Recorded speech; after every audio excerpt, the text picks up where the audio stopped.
Welcome to the Alcohol Free Life podcast, brought to you by thesoberclub.com. I'm Janey Grace. This is for you if you've quit the booze or you'd like to, or maybe you're just sober curious. I'll bring you tips and motivation without any judgment, and there'll be inspiration from experts, quit-lit authors, and sober heroes.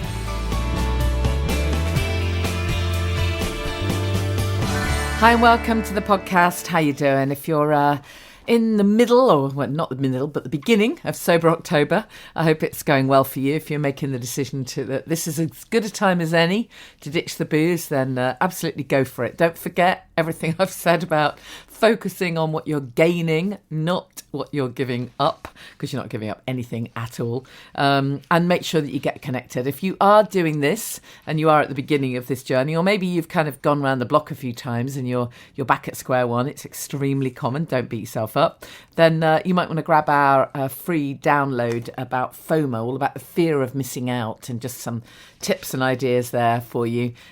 You've heard me say most of them lots of times. It will come down to making sure you're taking care of yourself, making sure you're eating well, making sure you're connected, and just recognising that there's just so much to gain from ditching the booze. But because it is Sober October, there's lots of stuff going on, and that's fantastic.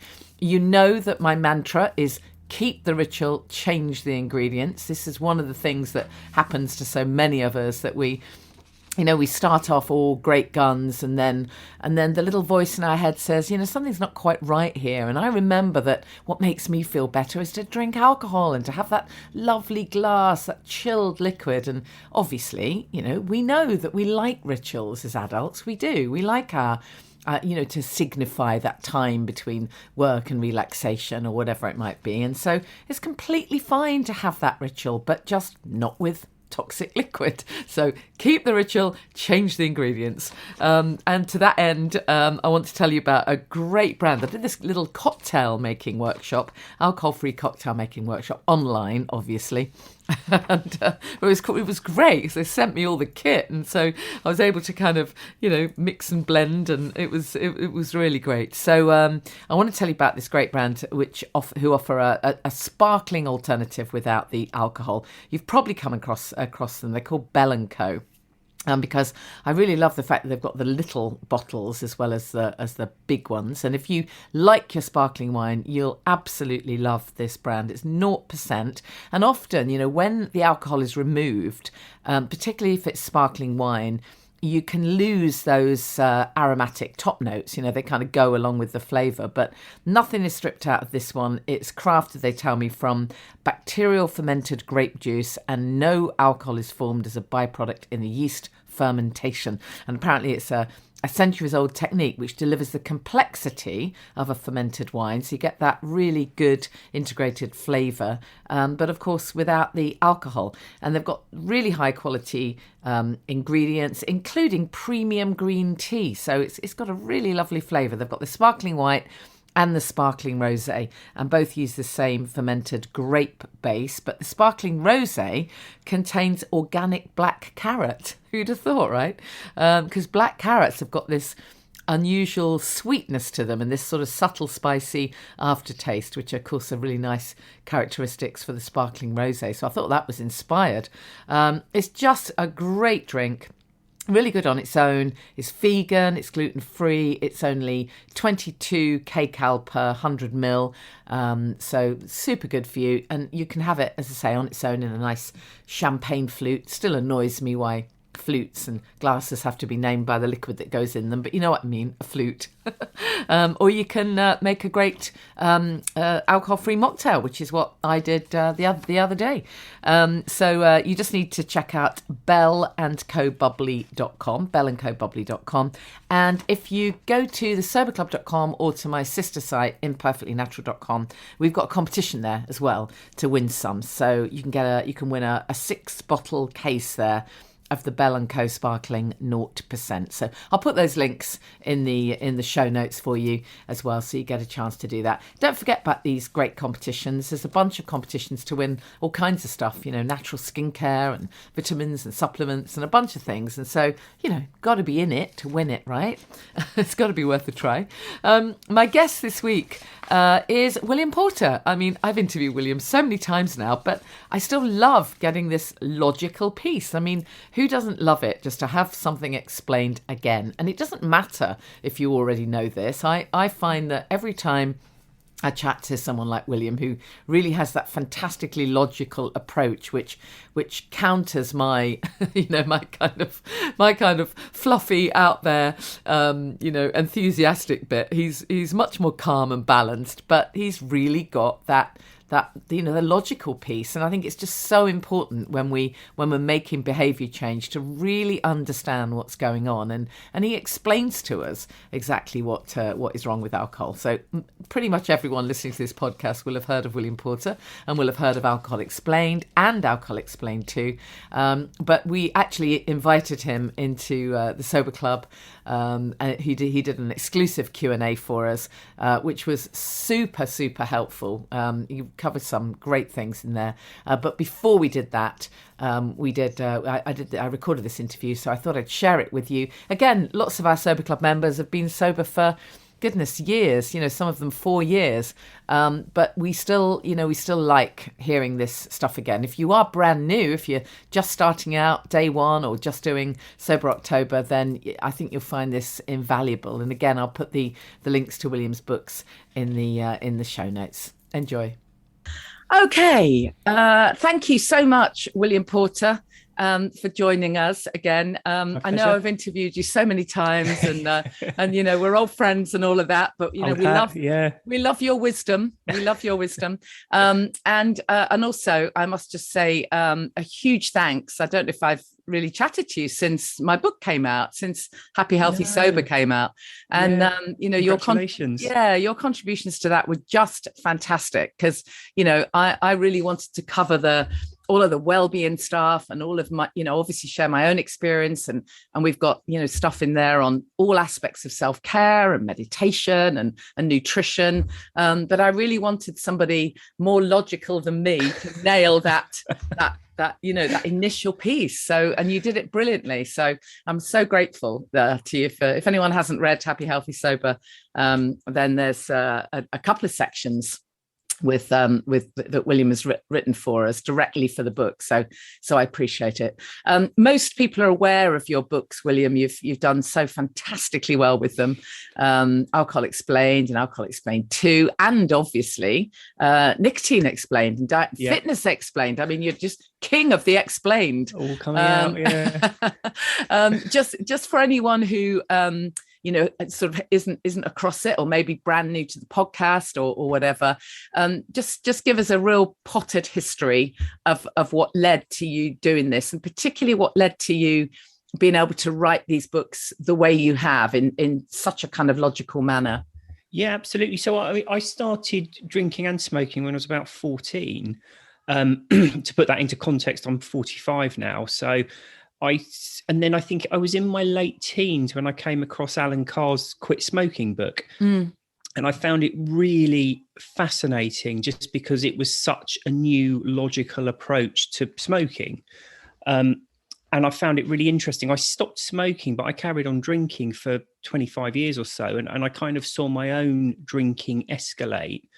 And I guess I just took that kind of inquisitive and analytical view to my own drinking, at the same time kind of researching it. I suppose the one thing I could never accept was that, and you hear this quite a lot, that addiction is irrational, you can't rationalize it. And I could never quite get to grips with that, because to me there was too many people addicted to things for it to be irrational. It may be that we at the time couldn't understand it, but to my mind that didn't mean that it wasn't capable of being understood when you had all the right pieces in place. So I quit drinking in 2014, so 7.5 years ago or so now.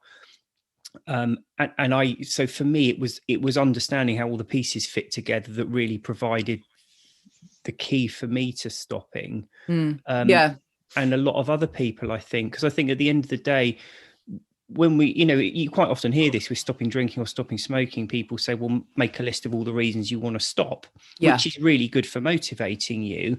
But of course, the problem isn't the reasons you want to stop. It's the reasons you want to continue. Yeah. Because for all we start to hate drinking and it causes all this downside, we still think, yes, but I could never go on holiday without a drink. I'm never going to enjoy social occasions without a drink. How am I going to get through Christmas without a drink? Yeah. And it's those that are the real issue. And I think when you start to break it down and understand it, you start to understand how a lot of those things are actually entirely false. Of course, you can go on holiday and have a wonderful time without alcohol, and enjoy Christmas and enjoy social occasions and all of it. You just need that knowledge. And so I think for me and a lot of other people, it's that knowledge that really provides the key, if you like. Yeah, I think so. And I think, what you explain really well in the book is what alcohol does to us. and that's the bit that it's surprisingly, so many of us just haven't really cottoned onto. We think there's something wrong with us. Yeah. We think we have an addictive personality, that there's something wrong with us. And then, of course, as I've said so many times before, the society has brainwashed us into thinking that there are only two types of drinkers. There are those who are genuinely, at rock bottom, really do need alcohol services, clinically dependent. And most of us know we're not that. So then we think, well, there must be something really wrong then, because I'm not that, but I'm not okay and I can't stop. And it seemingly everyone else is perfectly fine. Of course, what we don't realize at that point is that there are millions of people who are not fine at all. It's just that it's taboo. We don't want to talk about it. We don't want to share it. And one of the reasons is because we are beating ourselves up, we're blaming ourselves, and we've missed that really important piece that you explained so well, which is that it's the alcohol that is super bad for us and super addictive. It's just that we've all been told it's fine. Yeah, absolutely. The interesting dynamic with alcohol is drug addiction comes about when your subconscious links cause with effect. Yeah. And the cause we're talking about is taking the drug, so either smoking it or injecting it or snorting it, or in the case of alcohol, drinking it. And the effect is when it hits your bloodstream. Now, in terms of speed, when things hit your bloodstream, the quickest way of getting a drug into your bloodstream is to inject it, obviously. Secondly, to inhale it or snort it. It takes about a second. But when you drink it, it takes about 15, 20 minutes for it to hit your bloodstream. So there's quite a long period. So consequently, as opposed to smoking or, heroin or something, you can drink for quite a few years before you become fully addicted to it. Yeah. So that really confuses things, because we tend to look around and see all these people who can seemingly take it or leave it. And we think, well, that must be the natural state with alcohol. Yeah. And somehow there's something wrong with us because we don't fit into that. We want to keep having it. When we have one, we find it very hard to not have the next one. Yeah. But actually that's nonsense. It's just the people who can have one or two just haven't yet become addicted to it. Yeah, absolutely. So just remind us then, again, for anyone who might be new to all of this, what does alcohol do to us? Let's just be really clear about that, because I know you have a very good way of explaining the way that we kind of, we drink and then we have this awful kind of anxiety thing, and then we drink again. Just explain that to anybody who's maybe not heard you say it before. Yeah, no, absolutely. So alcohol, it's a sedative. So it's a depressant. When I use the term depressant, I'm using it in its chemical sense. So something that decreases or inhibits nerve activity. Yeah. Which is why when you drink, you tend to feel more relaxed afterwards. The problem really comes in because the human brain is reactive, and it reacts when you put drugs inside yourself. Now, the human brain creates and excretes a whole range of different drugs, chemicals, and hormones. And there's a myriad number of these. But what essentially the brain does, it works by something called homeostasis, which is a delicate chemical balance of all these different chemicals, drugs, and hormones. Now, when you introduce something like alcohol, which is a sedative, your brain tries to counter that. So it does it in lots of different ways. It releases something called cortisol. It releases adrenaline. These are stimulants, and it releases them to try and counteract the sedating effects of the alcohol. It does it in lots of other ways as well, but I think the easiest way to think about it is just your brain becomes hypersensitive, so it can work under the sedating effects of the alcohol. The problem kicks in when the alcohol wears off, because you're left with that oversensitization phase. And it leaves you feeling slightly out of sorts, slightly anxious, and not feeling particularly good. Now, of course, the quickest way to rectify that is to take another drink. There's actually two ways you can get rid of that feeling. One is to just wait a few days until the brain chemistry gets back to normal. But a far quicker way of doing it is to take another drink, because the brain's geared up to work under the sedating effects of the alcohol, but the alcohol's disappeared.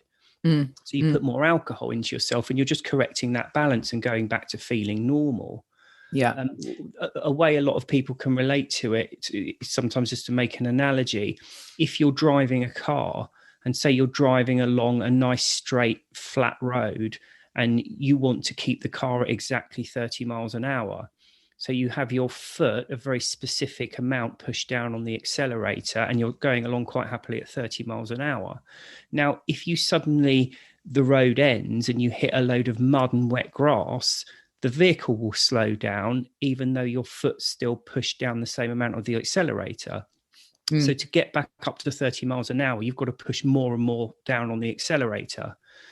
The problem is then when you come off the wet grass and mud and go back onto the tarmac, you fly ahead and the vehicle rushes out of control. And that's essentially what you're doing with your brain when you drink alcohol. It becomes oversensitive, and then the alcohol wears off and you have that unpleasant feeling left. And of course, one of the things I talk about a lot is that this is why it's so important when you do stop drinking, that you focus on, for the mindset piece, you focus on what you're gaining and how much better life is going to be. But also at the same time, it's super important to try and balance that brain chemistry in other ways, because, as you say, suddenly the dopamine's not coming in, your body's screaming, where's my fix? And we need to find other ways. We need to eat really well. We need to do other things that lift us, that, soothe us, as it were. So it's super important to sort of focus on that piece. But just remind us then, for anyone who's kind of going through the early stages, I mean, we've got the Sober for October thing going on. There will be some people who are, right at the very beginning of this kind of experience. So for those people, the question I'm always being asked is, well, how long will I feel bad for? So the brain chemistry, there's a few different things that need to go on here. One of them is, so when you first quit, you can expect for the first few days to feel kind of a bit anxious. You can also expect to find sleeping difficult if you're a regular drinker. Now, that's partly to do with the oversensitization, but partly to do with something else. When human beings start getting towards bedtime, their brain starts to close things down and you become sleepy and you drift off into a natural sleep. Now, when you drink alcohol, your brain stops going through that process because it relies on the alcohol to close things down, because alcohol is a sedative. So as you drink daily, your brain stops going through that closing down, winding down to sleep process and just relies on the alcohol. So when you first quit, for the first few days, you can expect to feel quite anxious anyway, with that chemistry still writing itself. But you can also expect to find sleep quite difficult. Which again goes back to what you were saying, which is why it's very important to, do the correct things, diet, maybe meditation, a bit of exercise, because that all helps you to get back to sleep, into a normal sleeping pattern. Now, carry on. So that usually lasts for a few days. And then when you go out of that, you can sometimes find that you get extremely tired. So the first few days you find you're anxious, you can't sleep. And then after that, you go the other way. Essentially what that is, when you're drinking regularly, i.e. every day, your brain is almost constantly in that oversensitization phase, because it takes 36, 48 hours for it to get back to normal. And if you're drinking daily, it never quite gets back to normal. So when you finally quit, it's the first time your brain's come out of that oversensitization stage for however many years or decades you've been drinking for. It's the equivalent as if you're drinking lots of strong coffee every day and you suddenly cut it out. So you can expect to feel tired for, and again, it's hard to put a finger on it, but it's usually maximum of 2 to 3 weeks. Yeah, absolutely. And then, of course, you've got all the other things kicking in as well, haven't you? With the cravings and your brain telling you it's not fair, everyone else is drinking, and etc. But let's assume for a moment, that someone is doing a sober October or a dry January. I'm sure you'd agree with me that far better to focus on, what they're going to be gaining. But actually, 4 weeks, it isn't quite long enough, really, is it? No, I mean, I kind of think with drinking, it's like one of those cumulative graphs that you get a lot of benefits early on. So it's almost like a curve, if you like. So you get massive benefits early on, but they continue to accrue for quite a long period afterwards. I mean, for example, I found my diet changed massively after about the 3-month mark. And I know a lot of other people that have found that as well. Now, that's an interesting one because alcohol actually stops you being able to absorb certain key vitamins and minerals, with the result that you're constantly low on these vitamins, which is one of the reasons drinkers tend to eat a lot, because your body triggers feelings of hunger, not only when you're low on calories, i.e. available energy, but when you're low on vitamins. Now, the problem with drinking is the alcohol actually stops you being able to absorb those vitamins, so you're constantly low. Now, apparently, when you start taking vitamins, you need to wait a 3-month period for it to build up to a correct level within your body. So, personally, I found after that 3-month period, it was quite interesting. My desire for certain fast foods and certain foods just kind of disappeared a bit.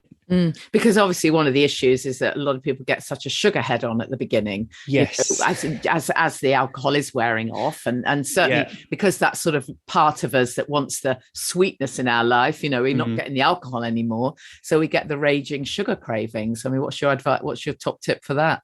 I generally say to people, one thing at a time. So if you're quitting drinking, cut yourself some slack, and if you have a few extra chocolate bars or whatever it is you're doing to help you through the first few days, don't worry too much about it. But I generally caveat that advice because for me, eating a lot of refined sugar is kind of akin to drinking, not quite as extreme, but it's something that we constantly go back to that ultimately is actually unpleasant and frustrating.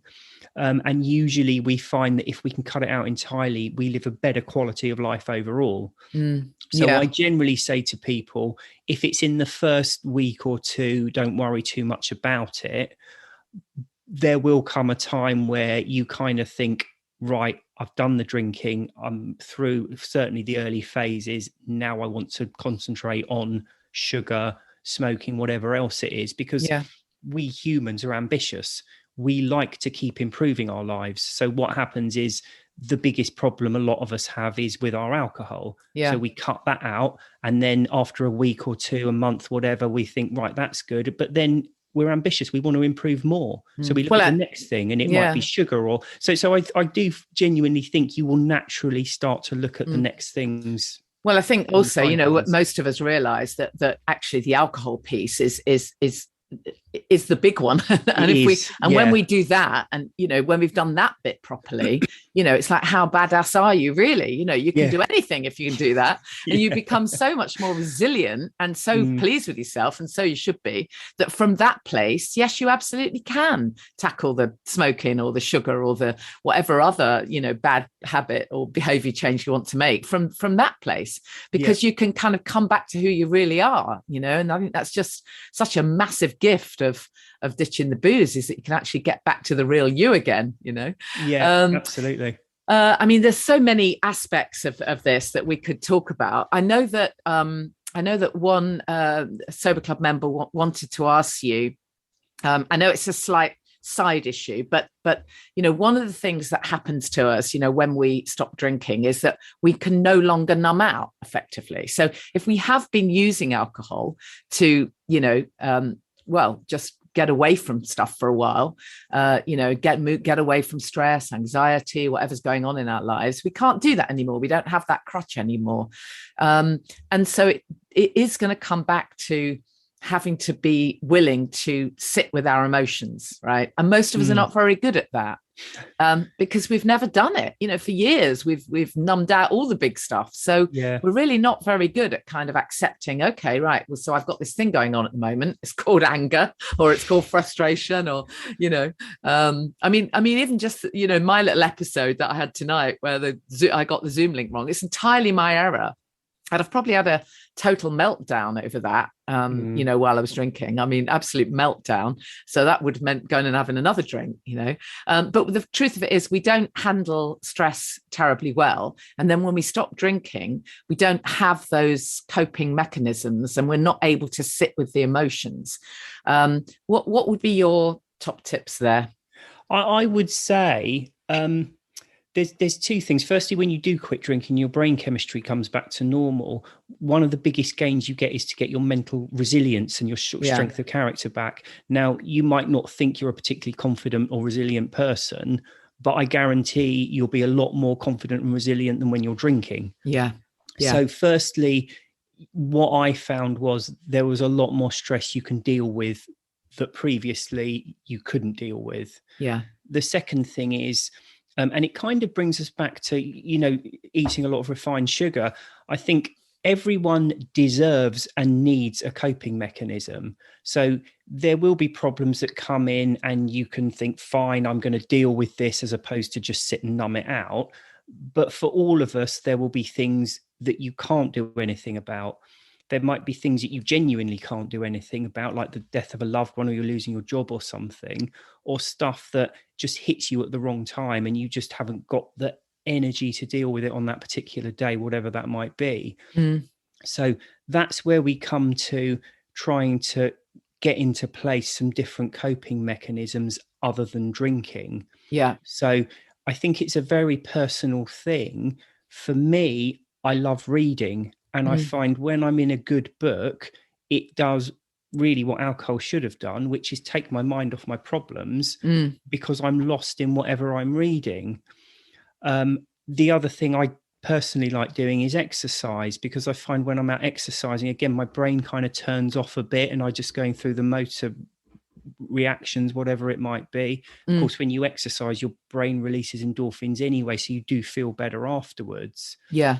But I think to be honest, Janey, I think this is more your area, because that's the thing. I think alcohol explains alcohol, whereas your book's much more all encompassing. Yeah, no, I just think it's interesting. It's true. I mean, I do. I'm a very big believer that everyone really needs to know what their own resources are. And I mean, it's ridiculous, but most of us don't when we're drinking. No, we don't. No. For me, my idea of self-care was more wine, and I had no idea what else worked for me, really. No. Or at least if I did, I wasn't prioritizing it. That's the important thing. And I think, we would both agree that the important thing is to prioritize those soothing things that you can do, that whatever it is you can do that's a resource for you that can help kind of recharge your batteries. And as you say, sometimes it just is a case of take your mind off the goddamn drink for a while.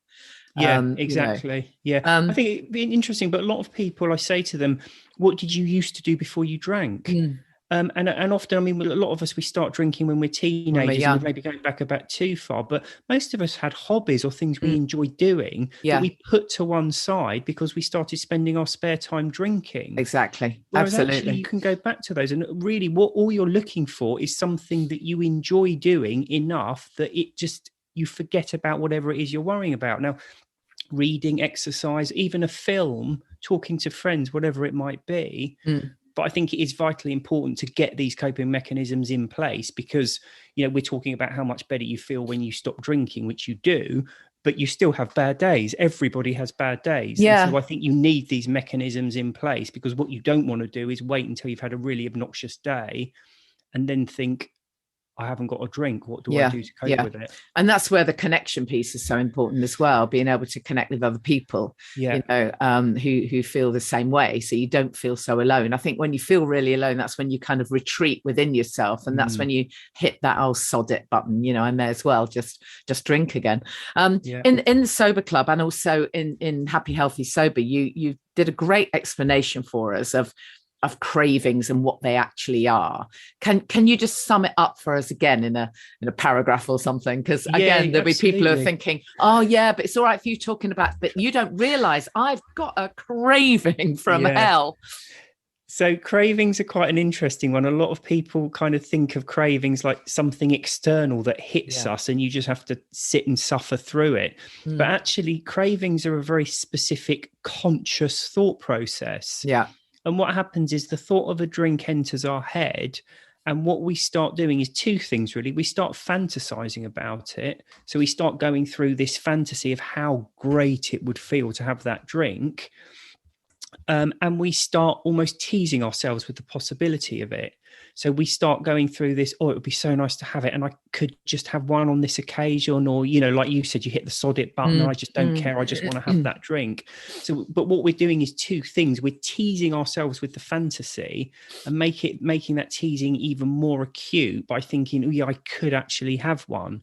Because when something's within our grasp, it's that much more difficult to say no to it. And also, it's the thing we've always done, right? So our unconscious mind will throw back so many associations and happy memories that once we're on a roll with that thought, we keep recreating it, I suppose. Yeah, exactly. And it kind of becomes almost like a self-fulfilling prophecy, because let me give an example. So I was in the office today and it wasn't a particularly good day, and you come home and you think, you know what, I just want to relax, have a meal and put the TV on or read a book or whatever it is. Now, coming home from a bad day at work and relaxing with a meal or a TV or a book or whatever is something inherently enjoyable. Okay, so you're taking your mind off what happened and just winding down a bit. But if you're there thinking, wouldn't it be so nice if I could have a drink? And this is not enough. I really want a drink. Suddenly you're not relaxing. You're not paying attention to the meal. You're not paying any attention to the book or the TV or whatever it is you're supposed to be doing, because you're obsessing with this internal, like, tantrum, almost argument with yourself. So when you do finally give in, or if you finally give in and have a drink, of course, it's wonderful because you suddenly feel completely relaxed and happy. But the alcohol's just been a placebo. Exactly. All it's done is remove that unpleasant mental conundrum that you're obsessing about, and then release your brain up so that you can then think, actually, this is a nice meal and this is a good book, or I'm enjoying the TV or talking to my friends or whatever it might be. Particularly if, as you say, you can put the pause in and you can actually remember or remind yourself that alcohol is actually a shit. The emperor's not wearing any clothes. No, so you're fantasizing over something that is really shit.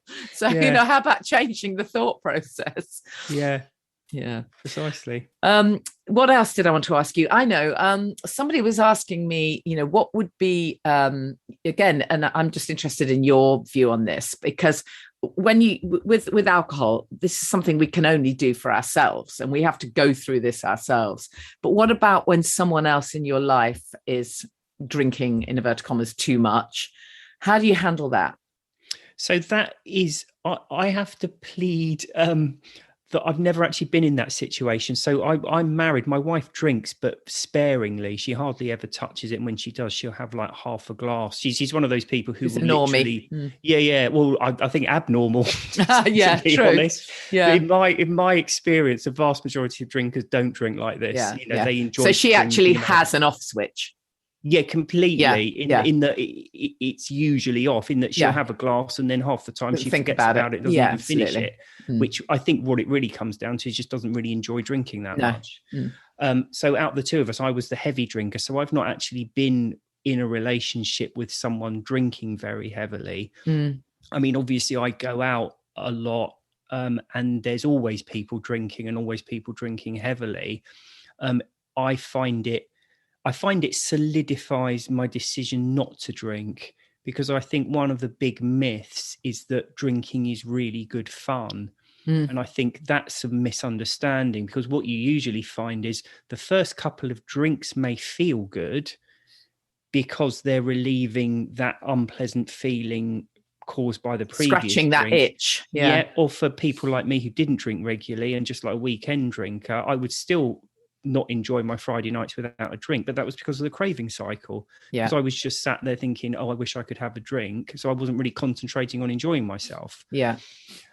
So I always find it very interesting to go out socializing with people drinking, because they appear quite buoyant after the first couple of drinks, but then after an hour or so, they don't look particularly happy. It all goes downhill. Absolutely. It really does. Absolutely. So I personally, I know a lot of people say, oh, it's difficult to be around drinkers, it makes you want to drink, but I don't find that. I think if you look at them really honestly and see what they're actually going through, I don't think it's a particularly attractive thing to do. It just doesn't make me want to do it. Yeah, I agree. I mean, I personally, think that if there's someone else in your life, who's kind of drinking too much, I think really you can only start with yourself. And I have seen it happen a lot of times that when one person stops drinking and just really nails it and doesn't nag the other, doesn't really talk about it very much. In fact, I recommend that you don't actually talk about it too much at all, because you got to share this with people who get it, right? But then at some point later down the line, you start to become this, well, you just sort of shine a light, and often, not in every case, of course, but often the other people around you kind of think, wow, I want some of what she's having, because it is infectious, when you see people who are suddenly, just kind of your energy changes when you're not drinking, and there's something really infectious and attractive about that. It's an interesting dynamic, and I think you're absolutely right, because I think the best thing you can do is, for example, go out and enjoy yourself without a drink. Yeah. Because a lot of people, how they see alcohol is, yes, I'm tired all the time, and I get hungover because I tend to drink too much. So there's all these downsides to it, but I have to do it because how on earth would I enjoy a night out without drinking? But then if they go out and they see someone completely sober enjoying themselves, that can be really powerful, because then their thought process is, well, actually, if I can go out and enjoy myself without drinking, why on earth do I have to put up with all this downside? I can get rid of everything. Exactly. It really is that focusing on what you're gaining rather than what you're giving up, in inverted commas, which is nothing. So what would your top tips be then? Maybe 3 for someone who is at the start of the journey, or maybe doing Sober October or some other month, or or just struggling at the moment. Maybe their 3rd or 4th time around the block, because let's not forget, many of us don't crack this first time around. And I spoke to someone today who is kind of beating herself up because she's been around the block and relapsed, in inverted commas. I hate that word, but started drinking again. So back to another day one. It's very common. I mean, I'm not recommending it, but it's common, right? Yeah, it is one of the things, and there's always a bit of dilemma with the advice, because on the one hand, there is no point keep beating yourself up over it. Yeah. But equally, there has to be some accountability. Otherwise, it's too easy to just keep through that cycle. Yeah. But I think in terms of top tips, one for me would be understanding.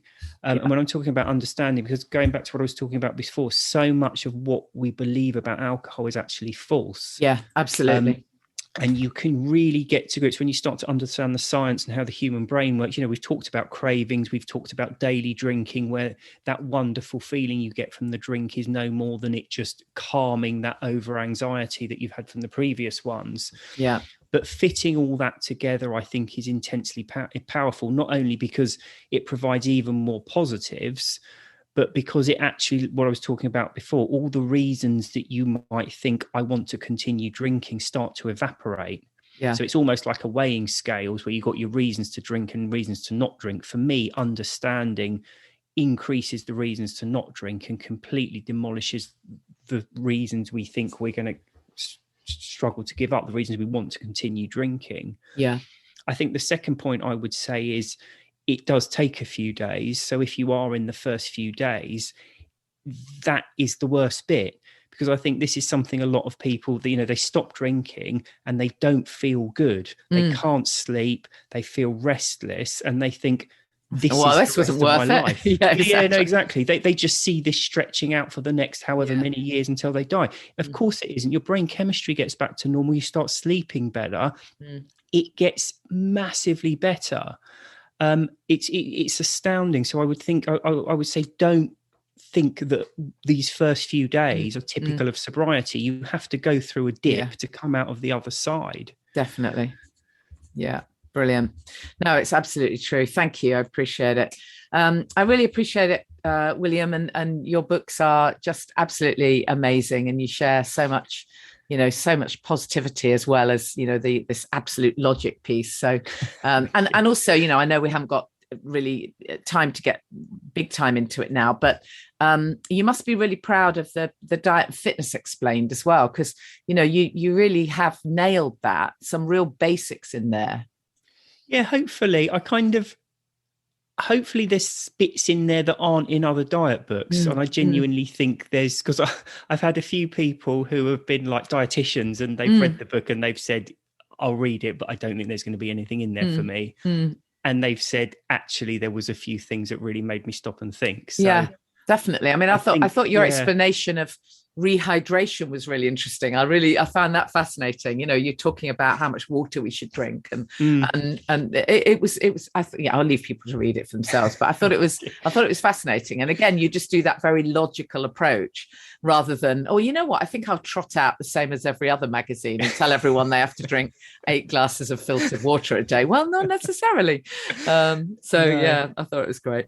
Anyways, thank you, William. I really appreciate it. So check the show notes for the info about William's books. He won an award in my Platinum Awards recently. I mean, seriously, they're great. They're great books. I'm also very grateful, as I said, to William for writing pieces for my book, for writing a couple of chapters for Happy, Healthy, Sober. That was just great to have him do that explanation of exactly what alcohol does to us, particularly what happens when we first withdraw. It was really, really, really helpful.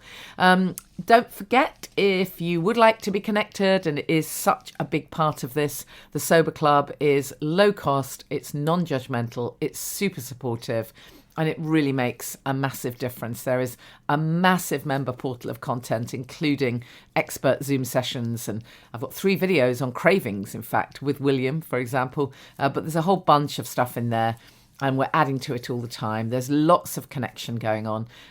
So if that's something that you'd be interested in, if you want to really level up your optimum health and well-being, then do check out thesoberclub.com. If you want to meet in person, then we have a Sober by the Sea on November the 6th, Saturday, November the 6th in Southend and Essex. I know it won't be sunny or anything. Well, it might be. I mean, it won't be hot, obviously. But, it doesn't matter. The sea has a different kind of energy in winter. And we'll have a great day. And it's going to be creating a vision board and visioning the new you. So check that out. Again, go to thesoberclub.com, click on events. And there's a few spaces left for that very, very small, intimate kind of one-day afternoon and evening event on Saturday, November the 6th. And then if you'd like to come to Champneys, I think there are some spaces on our retreat in November the 20th at Champneys in Tring.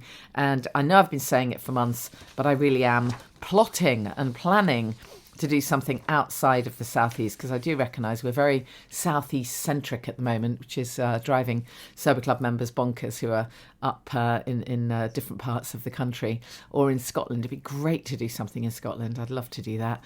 Anyways, it's all up for grabs. Do let me know what you've enjoyed about the podcast. If there's something that's really struck a chord with you. It's all about those little light bulb aha moments, and I'd love to know what they are for you. Also, if there are other episodes that you've really enjoyed, do please let us know. Big thanks to Belle Co for that cocktail making workshop and for being part of this podcast. It's so appreciated. Make sure you check out the competition to win a case of the Belle Co Sparkling 0%. And I'll see you same time next week. Thank you for listening to the Alcohol Free Life podcast, brought to you by the Sober Club. Please rate and review. And if you want support, accountability and inspiration, and you want to live your best life without the booze, check out thesoberclub.com.